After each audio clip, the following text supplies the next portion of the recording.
வணக்கம். இது மாற்றத்தை விரும்பும் ஒரு தமிழ் மகளின் குரல்.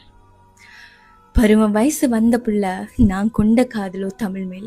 அதை என்ன சொல்லி புரிய வைப்பேன் என் உயிர் தமிழ் மக்களுக்கு. இமயம் வர ஆண்டையினோ இன்னைக்கு சொந்த ஊர் மண் வளங்களையும் நீர் வளங்களையும் இழந்து நிற்கிறோம். உழவு செய்து ஊரெல்லாம் நாகரிக வளத்தைனோ இன்னைக்கு மது போதையில இடுப்பு வேட்டி நழுவ விட்டு வீதியில கிடக்குது. காலங்காலமா தமிழ் செழித்த பூமியில இன்னைக்கு சாதி சாதியா பிரிஞ்சு செத்து ஒளிரோமே. தாய்மொழிக்காக தன்னுயிரை கொடுத்த இனம் இன்னைக்கு தாய்மொழியில படிச்சும் வேலை இல்லாம திண்டாடி நிக்குது. பிள்ளைகள் எல்லாம் அரசியல் பேச வேணான்னு சொல்லி சொல்லி இன்னைக்கு வாக்குக்கு பணத்துக்கு கையேந்த விட்டுட்டோம்.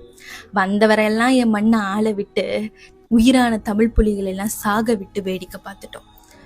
வந்தாரையெல்லாம் வாழ வைக்கும் என் தமிழ் மக்களே, உன் சொந்தவனை ஆள வைக்கும் உனக்கு என்ன கேடு? தமிழ் பிள்ளைங்க நாங்க இனியும் வேடிக்கை பார்க்க மாட்டோம். தமிழினம் காக்க மீண்டும் புலியேன ஒரு பட கட்டிட்டோம். அது மாற்றத்தை நோக்கி எதிரொலிக்கட்டும் 8 திக்கும்.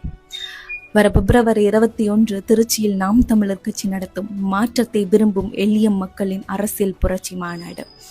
வீட்டுக்கு ஒரு வீரன் அனுப்பின காலம் போயாச்சு. இனி களத்துக்கு, அரசியல் களத்துக்கு அனைவரும் வந்துடுங்க. தமிழ் தாய் வாழ்க, தலைவர் பிரபாகரன் வாழ்க. நன்றி.